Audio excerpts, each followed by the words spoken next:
Sinasabi ko na nga ba, ikaw ang may pakana nito! Pero Mami, wala ka namang sinabi! Manahimik ka! Paano ka nakalaya, Junjun? Di ba nasa kulungan ka?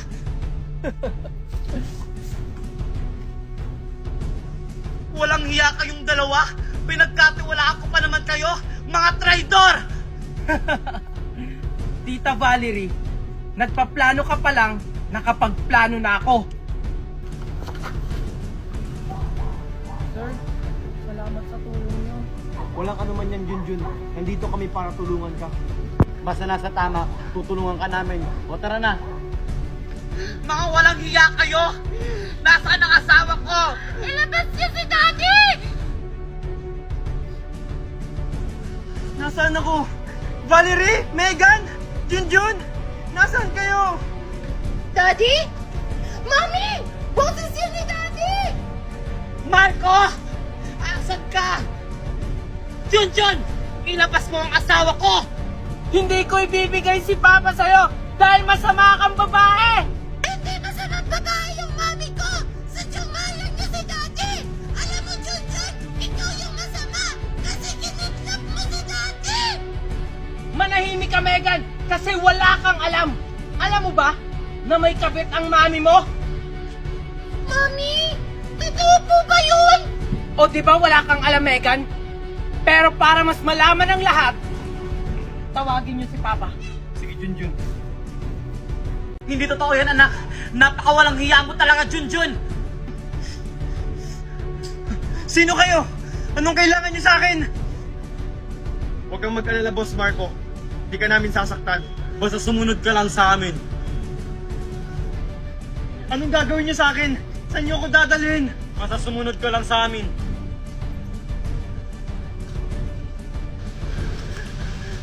Junjun? Valerie, Megan?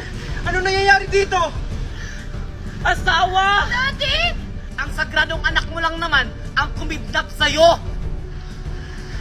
Totoo ba yun, Junjun? Na ikaw yung may kakagawan neto? Oo, Papa! Ako ang nagpakidnap sa'yo dahil gusto ko lang ilayo kayo sa babaeng yan! Alam niyo ba, Papa, habang nagsasama kayo ni Tita Valerie, may iba siyang lalaki! At isa pa, siya din ang may dahilan kung bakit kayo na ospital! Nilason ka niya, Papa! Hindi totoo yan, Marco! Dahil sinungaling siya! Dahil alam mo naman na magaling siya gumawa ng kwento dahil isa siyang pulube! Bitawan niyo ako! Hindi ko na alam kung sino yung paniniwalaan ko sa inyo! Ako, Papa! Ako! Ako paniwalaan mo dahil ako ang asawa mo! Ako, Papa, dahil may ebidensya ako! Sir Marco, ako yung magpapatunay na nilason kayo ni Valerie kasi andun ako nung oras na yon.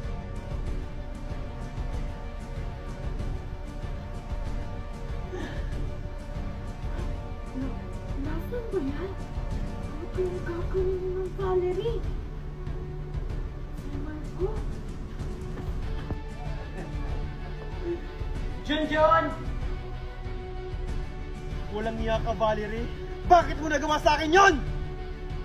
Hindi lang yan, Papa, may isa pa. Ito niyo nga ako? Boss Junjun, ito na siya. Arturo! Ano, Valerie? Tita Valerie. Unahan lang yan. Mami, ba't mo to ginawa kay Daddy? Walang iya ka, Valerie. Minahal kita ng totoo. Pinagkatiwalaan. Tapos ganito na ang gagawin mo sa akin. Dahil dyan, mabubulok ka sa kulungan! Hindi! Hindi ako makukulong! Nakikita mo ba ito, Marco? Tandaan mo, nasa akin pa rin lahat ng mga papel ng mga ari-arian mo. Tumakas sila! Habulin niyo sila! Tumakas sila! Habulin niyo sila! Sige, boss. Anak Junjun, maraming salamat sa'yo. Nang dahil sa'yo, nalaman ko lahat ng sikreto ni Valerie. Walang anuman yun, Papa. Ang mahalaga ngayon, mahuli natin ngayon si Tita Valerie. Pero ang tanong, Junjun, mahuhuli kaya natin siya eh? Ang galing-galing pa naman magtago nun. Huwag kang mag-alala, Papa. Naplano ko lahat na ang gagawin. Nakipagtulungan ako sa mga pulis.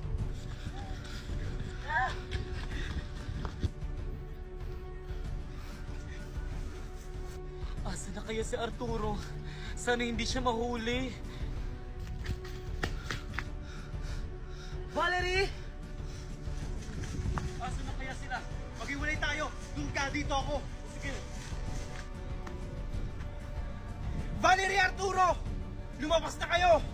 Wen, dito po yung pulis. Ano kayong gagawin ko? Hindi na kayo makakatakas! Kasi wala na kayong mapupuntahan! Magpakita na kayo! Wala sila dito. Hello, partner? Wala sila dito. Baka nandyan sila sa paligid mo. Okay, sige, copy. Papatay kita! Hindi mo yun magagawa! Walang iya ka! Kala mo matatamaan mo ako. Saan mo na?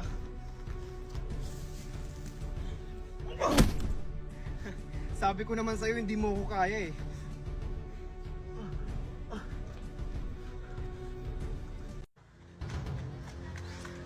Kailangan ko umuwi para hindi ako maabutan ni Marco at Junjun.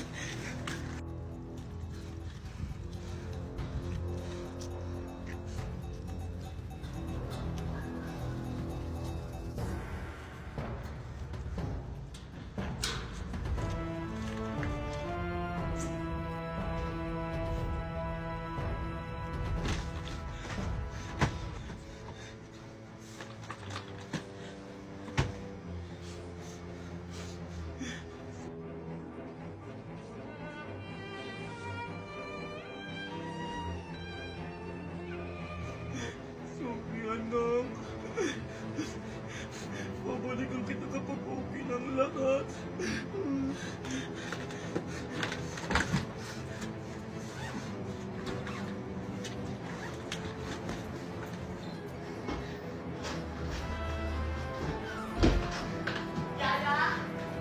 Yaya! Ayos po, ma'am. Saan pa pupunta? Basta! Tignan ko ha! Hindi! Malinunti ka sa akin! Oo po, Ma'am Valerie. Akin na yung cellphone mo! Bakit po, ma'am? Huwag ka na magtanong! Ibigay mo yan sa akin! Bilis! Ito po. Akin na! Para sigurado hindi ka makapagsumbong! Nanda kayo sa akin kapag nakalabas ako dito! Megan, Junjun, ito na yung bagong bahay natin. Wow! Ang ganda, Papa! Ang laki-laki! Simula ngayon, Junjun, daddy na ang tawag mo sa akin, okay? Okay, Daddy. Thank you, Daddy! Ang ganda-ganda ng bahay natin! Junjun? Ano yan, Megan? Sir Marco! Oh, mga anak, maiwan ko muna kayo dito ah. Tinatawag na ako ng abogado natin. Sige po, Daddy! Junjun, patawarin mo ko sa lahat ng nagawa ko sa'yo. Patawarin mo rin ako, Megan. Nang dahil sa akin, naging magulo ang lahat. Hindi Junjun. Ginawa mo lang ang tama. Akala ko kasi, magbabago pa si Tita. Sana nga magbago na si Mami. Kasi miss na miss ko na siya. Lahat nagbabago, Megan.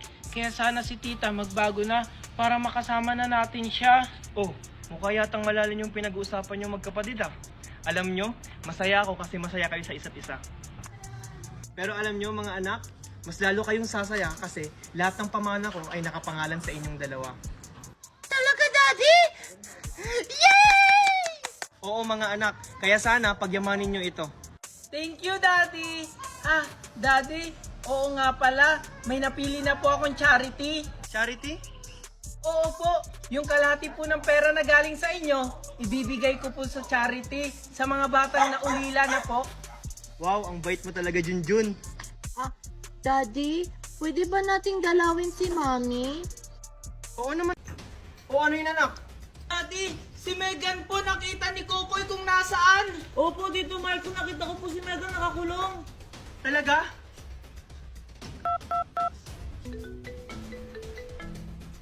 Hello, sir? Hello? May kailangan po ba kayo? Alam na namin kung nasan si Megan. Humanda na kayo. Okay, sige sir. Copy. Partner, nakahanap na doon nila si Megan. Maghanda na kayo. O sige, sir. Junjun, Kokoy, huwag na kayong sumama para hindi na kayo mapahamak. Ah, Tito, paano niyo po malalaman kung nasan si Megan kung hindi niyo ako isasama? Oo nga pala. Sabihin mo na lang sa akin kung saan yung address. Ah, alam niyo po ba yung lumang bahay doon sa kabilang barangay? Yung kinaaling banang? Doon po nila tinago si Megan. Okay, sige. Kokoy, sundan natin sila. Ah, oo, sige, Junjun. Kokoy, hintayin mo ako! Bilisan mo kasi, Junjun, baka mabutan tayo ng daddy mo. O sige. Wait lang, Junjun. Doon nila tinago si Megan.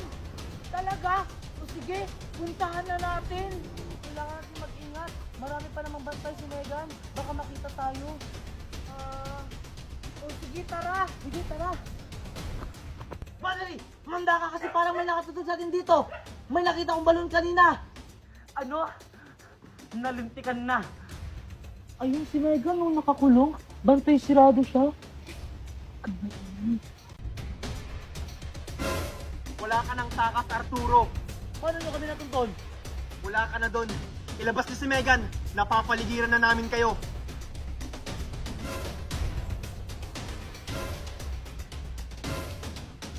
Takpin niyo siya. Yes, sir. Hindi maaari ko. Kaya ko. Huwag ka nang pumalag, Arturo. Wala ka ng takap. Sige, dalhin niyo yan. Hindi ako papayag.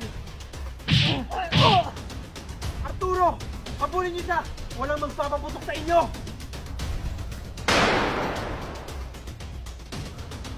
Sino nagpaputok sa inyo? Tito Marco! Daddy! Megan! Daddy! Megan, anak! Okay ka lang? Hindi ka ba nasaktan? Junjun, Kokoy! Di ba sinabi ko sa inyo huwag kayong susunod?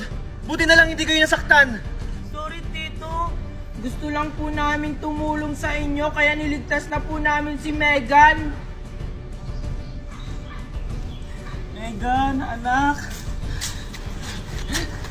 Bitawan niyo ako! Ano ba? Buti hindi kayo napahamak! Daddy, si Mommy andun sa loob. Ganun ba, Megan? Mga pulis, nasa loob daw si Valerie. Pulihin niyo siya baka makatakas pa. Ano ba? Bitawan niyo ako! Sir Marco, nandito na po si Valerie. Walang niya ka talaga, Valerie. Sige, dalhin niyo na yan. Sige po, Sir Marco. Mga anak, baba na kayo! Baka balik pa kayo sa school! Eto na po, Mami! Megan, Coco, bilisan nyo! Eto na po! O tara na! Ihatid ko na kayo sa school. Ready na yung pagkain nyo. Oh, bilisan nyo na dyan. Oh, Megan, ito pala yung baon mo. Thank you, Mommy! Oh, Junjun, Coco, ito sa inyong dalawa ha. Thank you po, Mami! Oh, Junjun, ikaw yung panganay sa magkakapatid ha. Kaya ingatan mo sila. Lalo tong bunso nyo, si Megan. Opo, Mami! Ako na po yung bahala sa kanila! Oh, pumasok na kayo. Sige po, Mommy!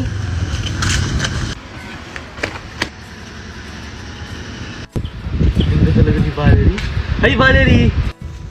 Oh, Pare Naldo! Ikaw pala yan! Ganda mo ngayon ah. Ito naman si Pare, nang bobola pa. Nasaan si Paring Marco pala? Ah, nasa trabaho. Ah, ganun ba? Ah, sige pare, una na ako.